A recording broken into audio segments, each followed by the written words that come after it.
Bienvenido a tu radio Eugenio Espejo del Colegio de Periodistas de Pichincha. Es así como nosotros te damos la más gratificante bienvenida para que formes parte de esta hermosa comunidad. Las opiniones vertidas en este programa son de exclusiva responsabilidad de sus productores. La radio Eugenio Espejo presenta todos los jueves de 8:30 a 9:30 La Esquina de mi Barrio, que contará con noticias, comentarios, entrevistas en vivo, interacción comunitaria, todo lo que debemos conocer. Les espera a su anfitrión, el magíster Franklin Chávez Vallas. Si la prensa es cátedra, el periodista tiene que ser maestro. Si la prensa es tribuna, el periodista tiene que ser orador. El maestro y el orador no pueden hablar sino para defender el bien. Los discípulos de los periodistas son los ciudadanos de toda la nación. José María Velasco Ibarra. Es tiempo de interactuar con la comunidad. La Esquina de mi Barrio les da la más cordial de las bienvenidas. Aquí iniciamos el programa de hoy. Amigas, amigos, audio escuchas de La Esquina de mi Barrio por la radio Eugenio Espejo del Colegio de Periodistas de Pichincha, tengan todos un excelente día. Hoy, 24 de abril de 2025, vamos a iniciar la programación que corresponde a este día. Quería hacer un recordatorio a propósito del inicio de este programa. Hace aproximadamente, estaba justamente recordando eso, leyendo algún texto de aquel entonces. Hace 46 años, un 23 de abril de 1979, se produjo un hecho muy doloroso en el país. En esa época estaban de moda esos sucesos lamentables. Y precisamente hace ese lapso de tiempo salía una aeronave de Saeta hacia Cuenca, 23 de abril de 1979, y no se lo encontró. Luego de unos años fue localizado este aparato con sus ocupantes, fallecidos todos obviamente, en una zona del oriente ecuatoriano. Este recordatorio nada más como dato histórico de La Esquina de mi Barrio. Hoy, amigas, amigos audioescuchas, nos acompaña. Tenemos la grata satisfacción de contar con la presencia de un ícono en el periodismo radial ecuatoriano. Alguien que se destacó durante mucho tiempo atrás en estas lides de la comunicación deportiva, en estas lides del periodismo radial. Además de su característica como periodista, además de su conocimiento, además de su preparación académica, le acompaña una voz, lo que hoy se denominaría una voz radial. Me refiero al ingeniero Enrique Recalde Cerón, quien ha tenido la gentileza de aceptar nuestra invitación. Ingeniero, buenos días. Bienvenido a La Esquina de mi Barrio de la radio Eugenio Espejo del Colegio de Periodistas de Pichincha. Muy honrado por la invitación, muy honrado por sus generosas palabras, sus generosos conceptos, y con mayor satisfacción si es que estoy en algo que es parte de mi casa, parte de mi diario vivir, que es parte de mi formación profesional en la parte periodística, al margen de mi profesión de ingeniero civil. El periodismo siempre significó para mí, más allá de una profesión, una pasión. Y tengo algunos pasajes que confirman esto que le acabo de decir. Pero repito, muy agradecido y muy honrado de estar aquí en este programa. Los honrados somos nosotros, estimado ingeniero. ¿Cómo es que un ingeniero civil se vincula al periodismo deportivo, a la radio? Tiene los antecedentes, vamos a decirlo, familiares o barriales, de alguna manera.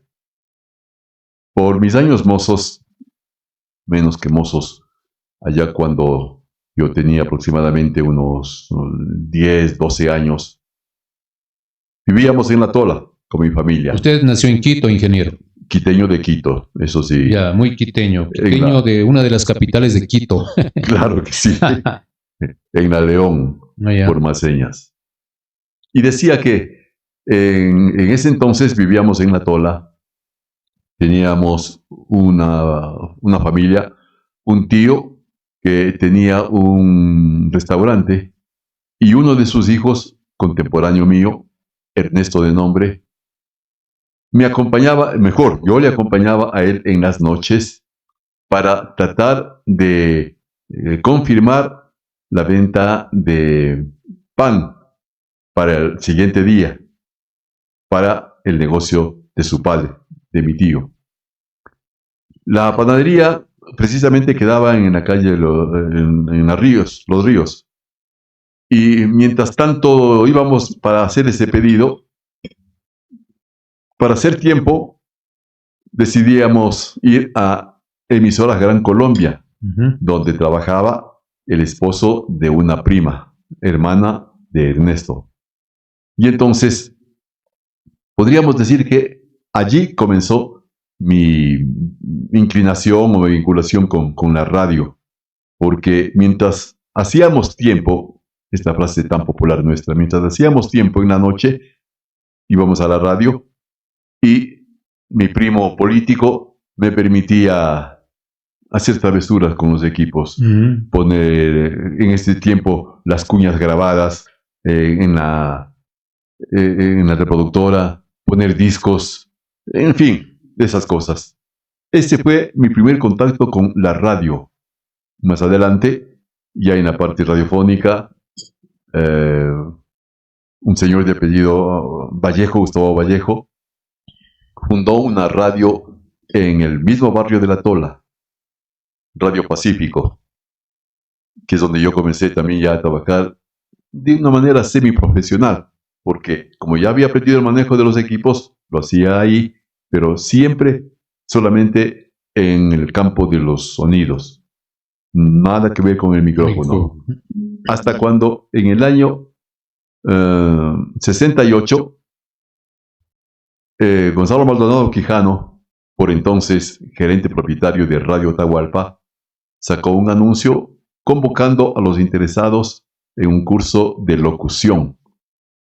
Entonces nos inscribimos 120, aprobamos del curso 60 y nos quedamos trabajando en la empresa 3, porque al decir del propietario, en el caso mío, tenía una voz radiofónica, lo que decía usted hace un momento. Y ahí comenzó mi vinculación, ya propiamente dicha, con el micrófono, para más adelante seguir avanzando en esta actividad, pero en el renglón deportivo. ¿Usted ya tenía la preparación universitaria en el área de ingeniería cuando iba a hacer sus prácticas, sus travesuras, a vincularse de alguna manera con la radio? Todavía estaba yo en el comienzo del que hemos hablado, todavía tenía yo mi actividad en el colegio. ¿En qué colegio estuvo? En el colegio de los hermanos de La Salle. Ah, ya, en San Blas. En San Blas. Tanto la primaria como la secundaria la hice con los hermanos lasallianos. Después, cuando ya me gradué en el colegio, ingresé a la universidad. Entonces, ya tenía de alguna manera la formación académica, porque uno de los requisitos para vincularme al periodismo deportivo fue el tener experiencia en radio y formación académica. Todo esto en el año 75. En esa fecha todavía no había ninguna facultad de periodismo o de ciencias de la información. Solamente para poder trabajar de manera profesional se necesitaban estas dos cosas: tener formación académica y haber estado trabajando profesionalmente en algún medio de comunicación, que fue el caso mío. Es decir, usted empieza su quehacer periodístico en radio en el año 1975. En realidad, en el año 1968. Ah, en el 68. En el 68 fue cuando ocurrió este concurso de o esta convocatoria para locutores. Y en ese año, en el año 68, habiendo alcanzado uno de los 3 puestos de finalista, comencé a trabajar en Radio Atahualpa. Y comencé en lo que era lo mío, el manejo de los equipos. Pero ya al aire, ya en el micrófono. Pasó seguramente unos 3, 4 meses, no sé. Pero para esto, yo siempre vinculado, o mi intención de vincularme con el deporte, llevaba los equipos de transmisión al estadio para instalar los equipos y trabajar en eso, la instalación de los equipos. Claro, hubo un momento en que hacía falta alguien que diera información desde el borde del campo, y como quedaba yo libre del trabajo de haber instalado los equipos, entonces comencé a hacer... de reportero. De alguna manera el reportero, todavía no reportero, sino más bien el informante de las alineaciones desde la planta baja, desde la mesa de control. Hasta que una ocasión ocurrió algo, no preciso qué, pero ocurrió algo en la cancha, y yo hice un análisis, un comentario de lo que sucedió. Debo haberlo hecho bien, que me ascendieron a la cabina principal en el Estadio Olímpico Atahualpa, porque de allí yo seguía manteniendo la información desde la planta baja, pero también compartía los comentarios principales en la cabina con Edelberto Proaño, que por entonces era el comentarista oficial de Radio Atahualpa. ¿Recuerda quiénes fueron sus compañeros de radio, de cabina, de borde de campo, por entonces? Del que más recuerdo es de Edelberto Proaño, inclusive porque él tenía una forma de hablar muy campechano, él. Y cuando yo ya comencé a trabajar con él en la parte del comentario, tuvo una frase que a mí se me clavó, seguramente por mi afición con el periodismo.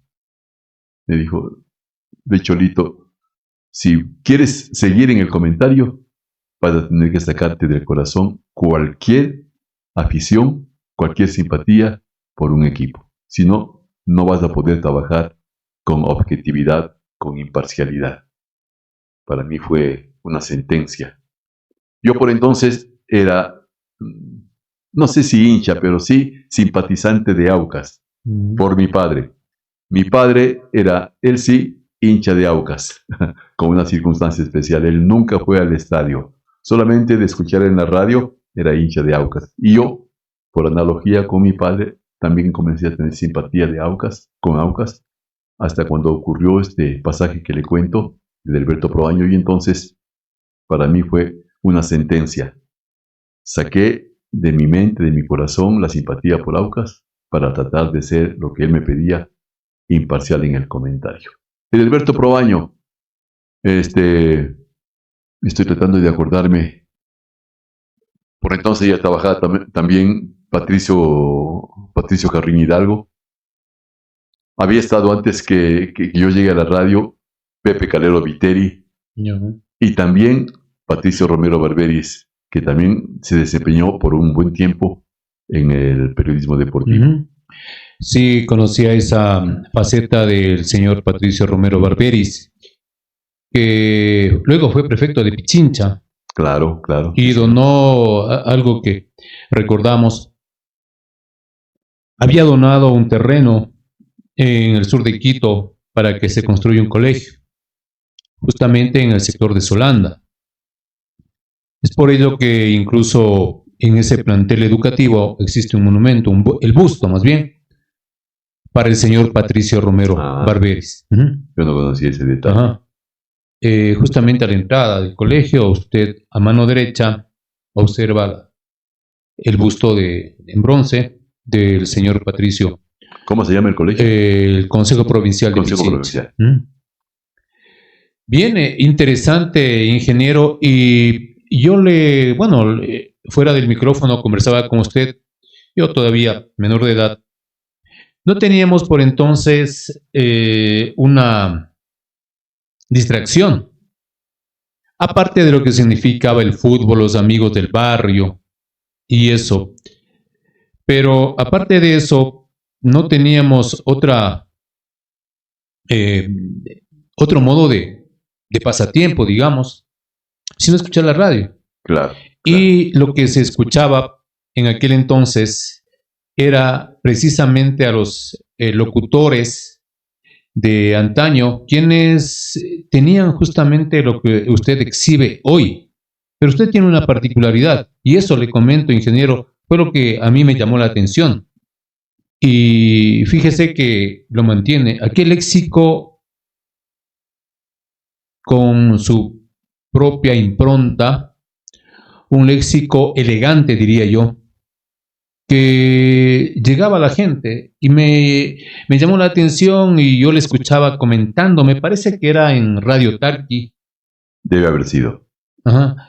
Entonces oía sus comentarios y más o menos yo me graficaba el fútbol y el contexto más allá de la transmisión que hacía, digamos, Carlos Efraín Machado, incluso luego el señor Carlos Rodríguez Col. Entonces, habían dos radios, dos emisoras, recuerdo por entonces que yo las escuchaba. Era Nueva Emisora Central y Radio Tarqui. Y es entonces cuando yo el fútbol tenía en mi mente una película de cómo se desarrollaban los hechos y esa característica que es algo fundamental en radio. En la universidad al estudiante le dices, tienes que narrar, tienes que hablar de tal manera que el oyente se imagine algo. Y usted tenía eso, innato seguramente. Me halaga escucharle, perdóname. Franklin. Me halaga escucharle porque esto que usted acaba de decir sobre el léxico que yo utilizaba sí. en la radio, fue de alguna manera lo que me identificó con el oyente y después con el televidente, porque cuando había alguna ocasión, siempre me comentaba la gente que le atraía ¿cuál es la palabra? La forma como uno expresa académicamente, con los términos correctos, la información. Perdón. Y entonces siempre cuidé ese detalle, siempre cuidé la forma de decir las cosas, de manera que signifique no solamente un mensaje para el oyente, sino de alguna manera una forma de entender el lenguaje, el castellano, nuestro idioma, para no decir cosas con distinto nombre del que realmente tienen. Y eso fue lo que identificó mi trabajo. Quizá ese fue el sello que yo logré sin proponerme, pero más bien como una cosa innata. Fue el sello que yo conseguí para distinguir mi presencia en la radio. Usted me hablaba de la nueva emisora central de Radio Tarqui. Y después de paso, vamos a comentarlo, después de haber iniciado mi trabajo en Radio Atahualpa, yo ya estaba inclinado por el periodismo. ¿En dónde quedaba Radio Atahualpa? En la calle Venezuela, frente al Cine Atahualpa. Allá. Exactamente, allí, cerca de la Sucre. Le decía que cuando yo me inscribí en ese curso de locución y... ¿Recuerda quién lo dictaba? Pues el mismo Gonzalo Maldonado. Él era quien calificaba las características de los participantes. Por eso es que, como propietario de la radio, Radio Atahualpa, y también tenía la primera emisora en FM en Quito, por lo menos, Radio Fantasía, decidió que me quedara yo trabajando junto con otros dos compañeros en la radio. Pues en ese año 69 ya, yo ya me interesé por la parte deportiva y como Carlos Efraín Machado, por ese entonces era el presidente de la APDP, de los periodistas deportivos, fui a donde él trabajaba en el Banco de Pichincha, en la Plaza Grande, y le pregunté qué es lo que debería hacer yo para poder ingresar a la APDP. Me dio las indicaciones, me dio lo que tenía, los requisitos que debía reunir, y de paso me invitó a que trabaje con él en su radio, en su programa deportivo en Radio Tarqui. Él era arrendaba. En Radio Tarqui. Él arrendaba el espacio deportivo en la Tarqui. No era propietario. El propietario era Gustavo Eloísa León. Pero Carlos de Efraín Machado arrendaba el espacio deportivo y con él comencé a trabajar ahí en el año 71-72. Hasta cuando apareció la oportunidad de que él compre la frecuencia de la nueva emisora central, y claro, como yo trabajaba con él, pasé a trabajar con él en la nueva emisora central. Ay, qué interesante. Hasta el año 78, cuando comencé a trabajar en Radio Quito. Interesante, ingeniero, conocer estas vivencias. ¿Cómo se manejaba el tema de publicidad en aquel entonces? Porque la radio esencialmente vive de eso, de los anuncios comerciales, de la promoción, de, como se denomina en radio, las cuñas, de eso vive. Claro, claro. Tanto así que igual ustedes tenían que, como decíamos nosotros, bueno, hace algunos años también teníamos que gastar suela. Claro. ¿Lo hacían también? Sí, claro, claro.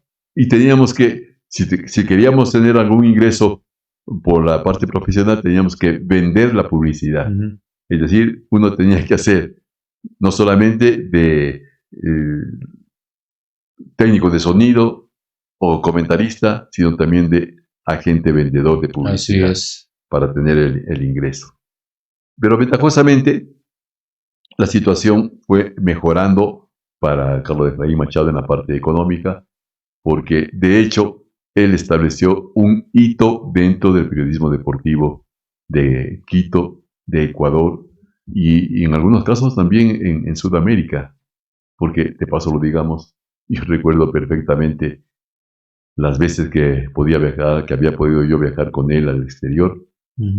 Él llevaba la bandera del Ecuador y en cuanto bajaba del avión la mostraba, la exhibía como muestra de su pasión por el país.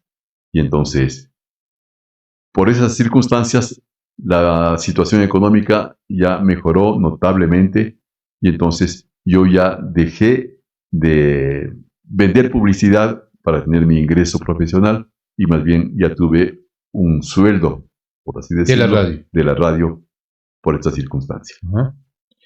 ¿Y los viajes al exterior, cómo se financiaban? Justamente por la publicidad. La publicidad, si es que era exitosa, le permitía el financiamiento de los viajes, lo que significan pasajes, estadía y gastos de transmisión, porque obviamente en esa época no había las facilidades de telecomunicación que tenemos ahora. Ahí había que comprar una línea, comprar un cupo en ese tiempo, ¿cómo se llamaba la empresa de telecomunicaciones? Entel, me parece. Entonces, había que sufragar todos esos gastos y además los viáticos del personal, porque cierto es que la empresa pagaba el transporte, la estadía, la alimentación, pero también necesitaba cubrir los gastos ya de orden profesional, honorarios del personal que viajaba. ¿Había un proceso selectivo para determinar qué locutor acompañe al dueño de la radio, al dueño del programa? Lo hacía él. En ese tiempo, Carlos de Efraín Machado. Él designaba quiénes lo acompañaban. Generalmente éramos solamente dos personas. Él, narrador, y yo, comentarista. La publicidad se la hacía desde aquí, porque era difícil, muy, muy complicado, el incluir a un tercer viajero para la locución comercial. Así se mencionaba, así funcionaba el tema en las transmisiones internacionales. ¿Y la competencia en cuanto a publicidad con otras estaciones que tenían el mismo régimen deportivo, por decirle. En esa época todavía estaba al aire emisora Gran Colombia, que tenía un buen personal y tenía una formación ya de muchos años, mucho antes que Mundo Deportivo de Carlos Efraín Machado. Mundo Deportivo, correcto. Ya emisora Gran Colombia era una emisora, era una institución, una empresa, y entonces era la competencia acá en Quito. En Guayaquil siempre había la competencia de las emisoras, de los colegas que transmitían allá, quién sabe, con mayor facilidad, porque la publicidad siempre tuvo mayor auge en Guayaquil, por la propia forma de ser del porteño. Siempre era, como decíamos nosotros en su tiempo, más novelero, entonces tenía más posibilidades de venta. Esos desplazamientos igualmente se los hacía de acuerdo a la necesidad, de acuerdo a la disponibilidad. Exactamente. De los recursos por tierra o por aire, ¿no? Pero yo recuerdo, y siempre lo hago con el cariño que guardo para Carlos Efraín Machado, él siempre cuidaba de los detalles del bienestar del personal. Cuando digo del personal, hablo de él y yo, que éramos los que viajábamos, y de la gente que quedaba acá.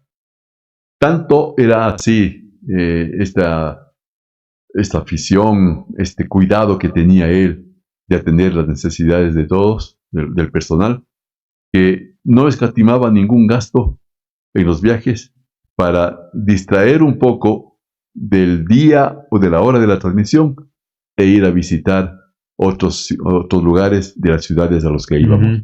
Así ocurrió para mí algo que también es uno de los recuerdos imborrables, el haber estado presente en el centenario de Montevideo, una catedral del fútbol mundial. ¡Qué felicidad el haber conocido, el haber estado, el haber pisado el césped del centenario! ¿Por qué? Por la radio. Tal vez es algo de lo que más recuerda de sus desplazamientos al exterior, el haber conocido el estadio centenario de Montevideo. Tengo varios recuerdos. Voy a comentar así al azar un par de ellos. Yo recuerdo uno cuando estuvimos transmitiendo un partido de Copa Libertadores de América en Caracas, en Venezuela. Nos habían asignado como cabina de transmisión la cabina desde donde se controlaba el sonido ambiental del estadio, es decir, donde funcionaban los equipos y donde se controlaban los micrófonos, los altoparlantes del estadio. Ahí nos dieron un puesto para transmitir. Y entonces, este es el recuerdo que yo tengo. Previo al comienzo del partido, como era un partido internacional, se entonaban los himnos nacionales de los equipos participantes, y cuando tocó el himno nacional ecuatoriano, yo sin otra intención que la de sentirme ecuatoriano fuera del país, comencé a cantar el himno. No me enteré sino después que estaba saliendo al aire y todo el estadio escuchó el himno ecuatoriano cantado por un servidor. En la voz del ingeniero Enrique Recalde Cerón. Sí, así es como sucedió. Otro recuerdo, hay de los buenos y de los malos. Otro recuerdo también un poquito ingrato. Alguna ocasión, no sé si en Bolivia o en Colombia, pero al equipo ecuatoriano no le fue bien. Perdió el partido frente al rival de casa. Y por entonces nosotros habíamos tomado por economía alojamiento en el mismo hotel en el que estaba alojado el equipo ecuatoriano, y utilizábamos el mismo transporte con el que se movilizaba para ir al estadio y regresar del estadio al hotel.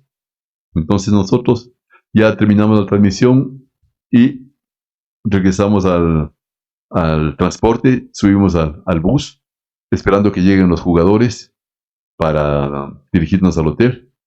Y para mí fue una sorpresa, pero totalmente ingrata. Después de haber perdido el equipo ecuatoriano su partido, mirar cómo los jugadores entraban al bus en una completa fiesta, silbando, cantando, riéndose. Para mí fue un choque emocional. Yo decía, ¿cómo es posible? Venimos de perder un partido importante para el club, para el país, partido internacional, y los jugadores, como si tal cosa, no sentían absolutamente ningún sentimiento, no tenían ningún sentimiento. Por eso, seguían para ellos la vida normal, y para mí, como les repito, fue un choque emocional.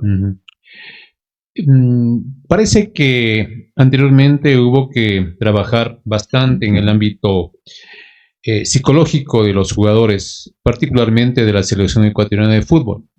Igualmente, cuando adolescente, le comento, ingeniero, era de los muchachos que, bueno, yo por entonces era hincha del Nacional. Igual me sigue llamando la atención, pero ya no como antes. Y tenía la costumbre, mala o buena, de ir con los chicos del barrio. No sé cómo, de dónde sacábamos para las entradas, pero teníamos, ¿no? Ingresábamos, o parece que alguna persona mayor del barrio nos llevaba, y nos íbamos unos 3, 4 muchachos.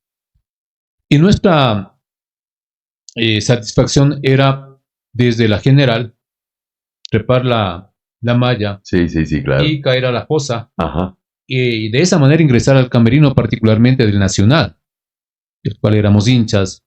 Y para nosotros era altamente gratificante saludar a los jugadores, Claro. darles la mano, etcétera. Y uno, bueno, en mi caso yo tuve varias lecturas respecto del comportamiento por aquel entonces de los jugadores ecuatorianos. Pienso que ha cambiado ya bastante aquello, y hoy las cosas se las hace con mayor madurez. Prueba de ello es que hemos clasificado ya varias veces al mundial, a los diferentes mundiales, ¿no?, que se han dado a nivel del orbe. ¿Qué sentían ustedes, usted particularmente como periodista deportivo, cuando el Ecuador jugaba como siempre, era la frase, ¿no? Jugaba como siempre y perdía, jugaba como nunca y perdía como siempre, ¿no? ¿Qué sentían ustedes?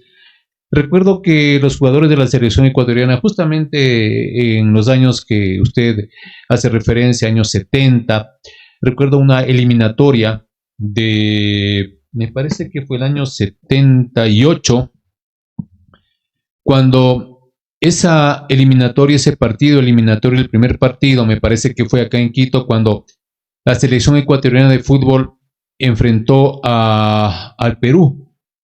Recuerdo los nombres de los jugadores porque muchos de ellos eran del Nacional. Claro. Vinicio Ron, me parece que tapaba Carlos Delgado. Debe haber sido Carlos Delgado. Y realmente fue una decepción completa. Sí. El accionar de los seleccionados ecuatorianos frente a Perú. Parece que perdimos o empatamos aquella vez, cuando estaba en el campo de juego Oblitas.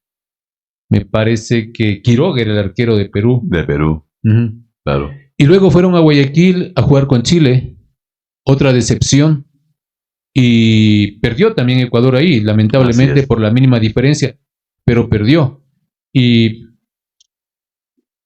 en esa época los periodistas deportivos, me parece que leí en Últimas Noticias un titular que decía que los rotos paguen los platos rotos, refiriéndose al empate que hubo acá en Quito, pero no fue así, porque los chilenos ganaron con un gol en Guayaquil.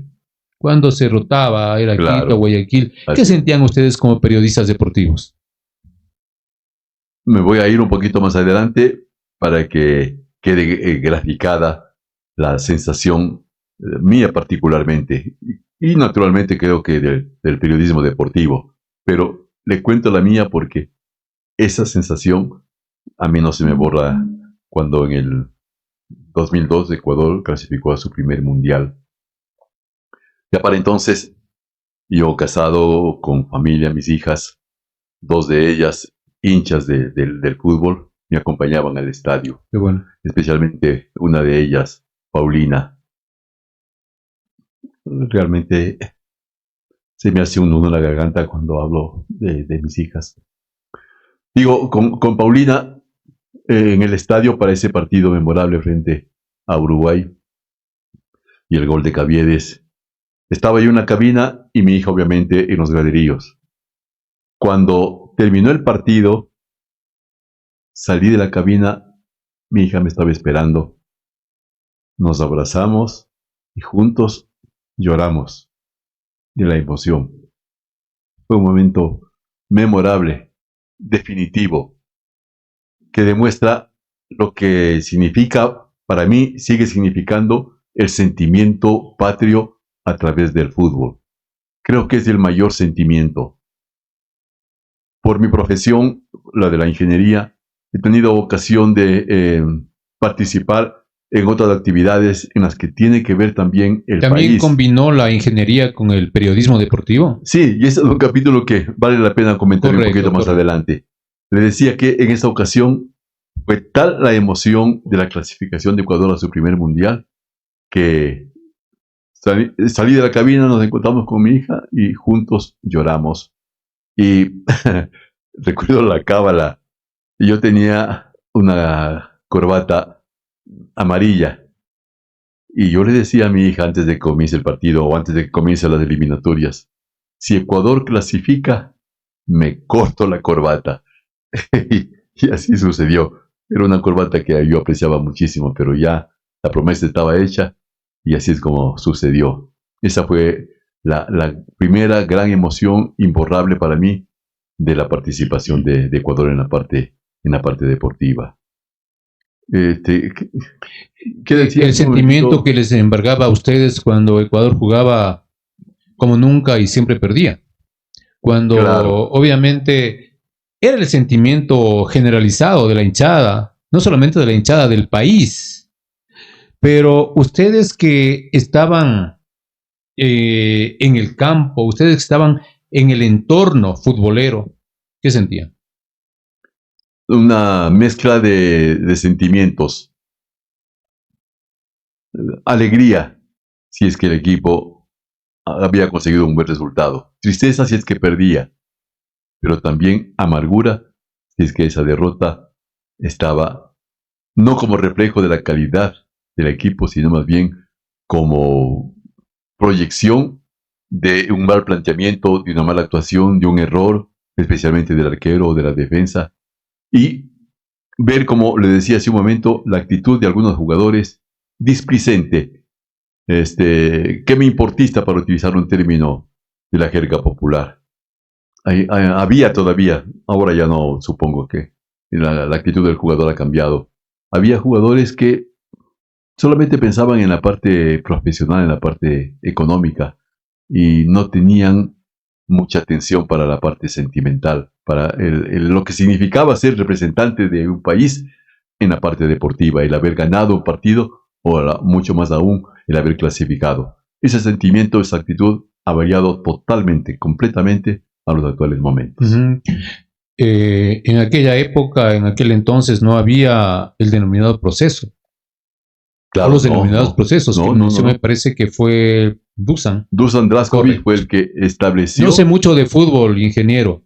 Pero yo más del periodismo lo he hecho de tipo social y todo eso. Pero lo suficiente para tomar una pauta en nuestro diálogo, en nuestra conversación. Fue Dusan Draskovic el que llegó para establecer nuevas formas, nuevas normas de comportamiento del jugador, de los dirigentes, del fútbol en general, inclusive de los aficionados.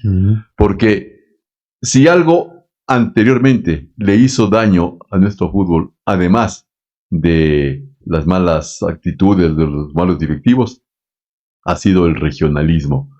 Esta pugna permanente entre costa y sierra, pero más principalmente entre Quito y Guayaquil.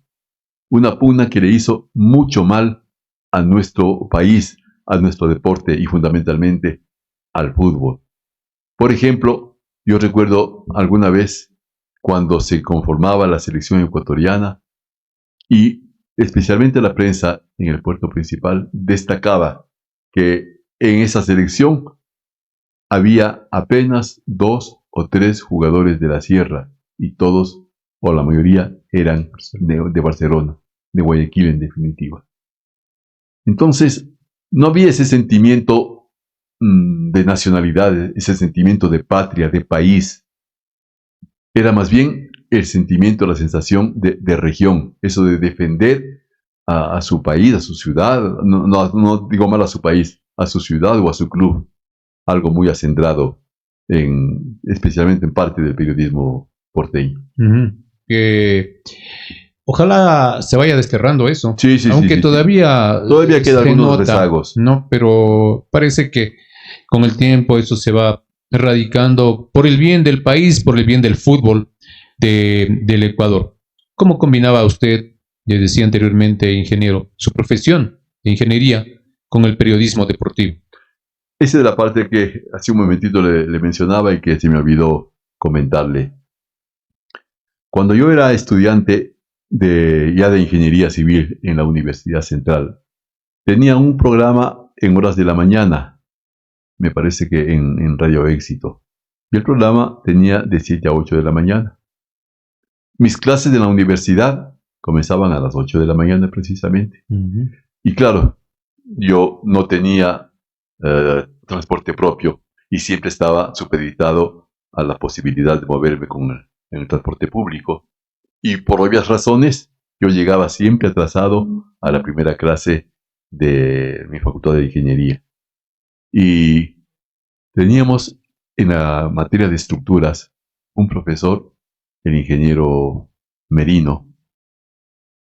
Recibíamos clases en el aula magna, donde había 100 o 120 asistentes, alumnos.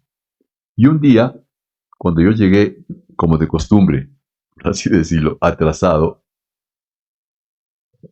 desde el fondo, donde él se encontraba, al fondo del lugar, me espetó: señor Recalde, usted tiene que decidirse, o la radio o sus estudios, pero las dos cosas, al menos conmigo, no va a poder. Fue para mí un desafío. Le comento que muy bien, de alguna forma yo he sido hombre de desafíos. Fue un desafío para mí y mentalmente pensé, le voy a demostrar que sí voy a poder con las dos cosas. Pasó el tiempo, a Dios gracias, logré terminar mis estudios universitarios, me gradué de ingeniero. Y luego al ingeniero Merino le vio una ocasión. A eso voy, porque yo ya comencé a trabajar en la Junta Nacional de la Vivienda, ya como ingeniero civil. Y un día me visitó el ingeniero Merino en mi oficina para invitarme a que le acompañe como binomio para presentarse a las elecciones del Colegio de Ingenieros. Lo hizo. Imagínense qué momento para mí, claro, íntimamente la revancha por la que yo había estado trabajando. Y eso fue lo que me impulsó. Pero vale la pena comentarle que, y por eso esta gratitud permanente, eterna que yo tengo para un hombre que ha sido siempre para mí importante como Carlos Efraín Machado. Cuando yo estaba estudiando, yo ya trabajaba en algún programa de la radio, especialmente. Pero ya era seguramente usted conocido, popular entre los compañeros, entre la planta docente y todo. Sí. Entonces, había ocasiones en que yo o no lograba llegar a mi programa de la radio o llegaba atrasado. Y entonces, Carlos Machado me dijo: Enrique, no se preocupe. Para usted lo principal es que se gradúe de ingeniero. Ese del esfuerzo de sus padres. Esa es la intención de ellos. Entonces gradúese. Lo de la radio no importa, yo le puedo solucionar. Y fue ese un detalle que a mí me colmó para impulsarme a seguir con mis estudios universitarios hasta cuando me gradué. Y cuando me gradué ya me casé por primera vez. Él fue la carroza nupcial con su carro. Yo todavía no tenía vehículo, él tenía un SAF y él me llevó a la iglesia. Cuando ya me casé con mi esposa, salimos de la iglesia y me mandó de luna de miel a Manta. Algo increíble. Qué bueno, ingeniero. Amigos, audio escuchas con el ingeniero Enrique Recalde Cerón, un ícono, un referente del periodismo deportivo en el país, particularmente en el ámbito radial. Satisfactorio para nosotros dialogar con el ingeniero. Esto no es una entrevista, es un diálogo, es una conversación que se ha formado acá en la esquina de mi barrio, de la radio del Colegio de Periodistas de Pichincha. Antes se privilegiaba, usted me decía que tenía como requisitos haber trabajado, conocer algo de radio y tener también una carrera, un título profesional, académico, claro, ¿no es cierto? Todavía escucho en las radios compañeros míos incluso que tienen vozarrones, ¿no es cierto? Sí. ¿De qué manera se privilegiaba aquello para dar cabida en las radios? Hablemos de los años 70, tal vez 80, en este ámbito de los micrófonos. Supongo que era el principal requisito o la principal característica que se buscaba para que alguien trabaje frente a un micrófono. Porque hoy realmente ya no, aquello no se lo deja a un plano secundario, más importan los contenidos. Y más lamentable aún, en los tiempos actuales, poca atención se da a la formación académica y a la posibilidad de transmitir un mensaje correctamente emitido, es decir, con un vocabulario adecuado, correcto, castizo. Ahora parece haberse perdido la noción de lo que significa la radio, la noción de lo que significa estar al frente de un micrófono. El respeto que impone este aparato. Claro, que merece usted como proyector del mensaje, con el oyente que es el receptor de ese mensaje. Si usted no emite un mensaje coherente, constructivo, no puede esperar que la audiencia tenga esa inclinación, que tengan una formación positiva. Hoy es muy común escuchar, para utilizar un término popular, las chácharas en la radio, los comentarios de doble sentido, y aún de manera directa. Se ha perdido el sentido de la responsabilidad de la comunicación. El comunicador es una especie de orientador, es una especie de consejero, si el término cabe. Muchos oyentes tomarán o no lo que diga el locutor, pero eso ya es asunto del oyente. Pero quien está al frente de un micrófono tiene que hacerlo con esa intención, con ese sentimiento de saber que está emitiendo un mensaje corto o a lo mejor insulso, pero es un mensaje definitivamente. Es una especie de maestro y orador. Claro que sí.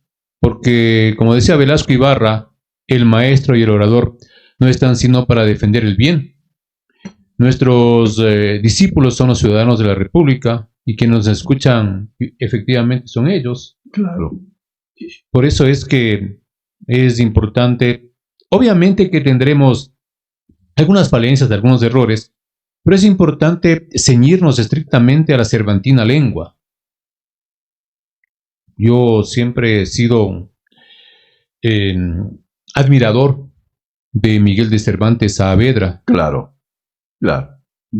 Con su obra magna, El Quijote, y muchos otros libros que los comunicadores hemos leído y debemos seguir haciéndolo. Ingeniero, no quisiera terminar esta conversación sin antes,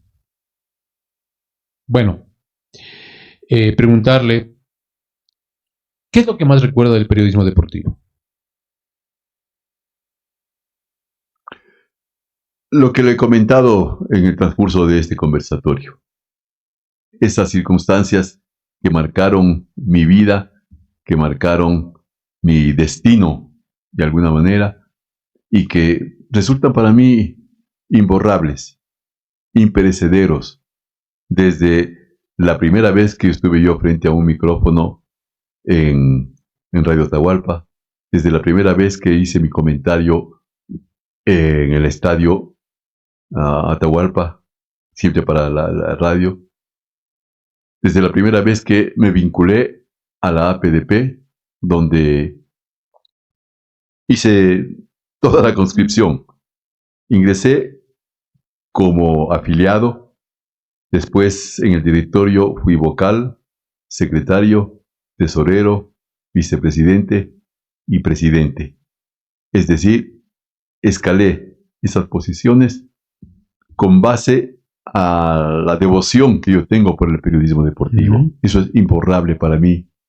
Otro de los episodios, los que ya le mencioné, el haber estado en un templo del fútbol como es el Estadio Centenario, el haber estado en Francia 98, haciendo la cobertura del Mundial de ese año, las entrevistas que he tenido con personajes, con Rodrigo Borja, por ejemplo.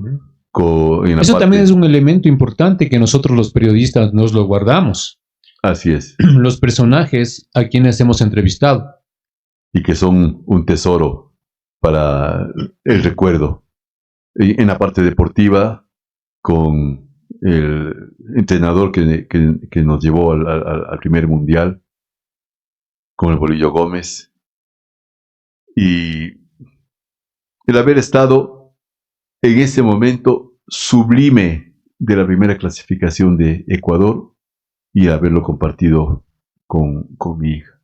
Ese es para mí definitivamente el símbolo de mi actividad. ¿Usted pertenece acá al Colegio de Periodistas de Pichincha también? Claro que sí, claro que sí. Recuerdo que tuve la ocasión de trabajar a distancia con usted, online, cuando fuimos miembros del comité, de la comisión del Consejo Electoral. Es posible. De la comisión electoral, del comité electoral. Claro. Parece que justo estábamos terminando la época de pandemia. Sí. Claro, cómo no. Y tuve el gusto de gracias, Rankin. Trabajar. Y ahora que menciona el asunto del colegio, ese es otro punto que a mí tiene un gran significado para mí. El haber participado, por lo menos en el área de la fiscalización, en la construcción del edificio del colegio. De este. Sí. Muy bien, ingeniero. Amigos audiovidentes de la esquina de mi barrio, el diálogo, estamos finalizando ya el diálogo con el ingeniero Enrique Recalde Cerón, destacado periodista deportivo, un ícono, en realidad, de la radiodifusión en el país. ¿Qué tiempo está retirado de la radio, de la comunicación? Me retiré en el 2016. Recién. Sí. Hace casi 10 años. Porque... Sí, casi 10 años ya. Pero estamos en época contemporánea todavía. Sí. A Dios gracias todavía me mantengo. Y le veo perfectamente bien. Gracias. Tendría que darnos la receta, el secreto de cómo se mantienen esas condiciones. Tener siempre honestidad en los procedimientos y franco en las cosas que tiene que decir. Franco y de frente. Dicen que la mejor almohada es la conciencia. Claro. Sí, señor, definitivamente. Tanto es así que uno de los recuerdos más gratos que yo tengo, o uno de la cosecha más grata que yo tengo del periodismo deportivo, es el hecho de encontrarme generalmente con las personas que me han escuchado o me han visto. Y siempre les noto al menos un sentimiento de simpatía, de amistad, y saludan así. Ese es, quién sabe, uno de los mayores tesoros que yo tengo, porque me da cuenta de que hice las cosas adecuadamente. A lo mejor no las hice excelentemente, pero sí las hice adecuadamente de acuerdo a mi conciencia y a mi forma de ser. Correcto. Gracias, ingeniero. Su presencia ha sido enormemente valedera. Estoy redundando, Gracias, Frank. pero Muy vale amable. la pena. Muy amable. Gracias, ingeniero.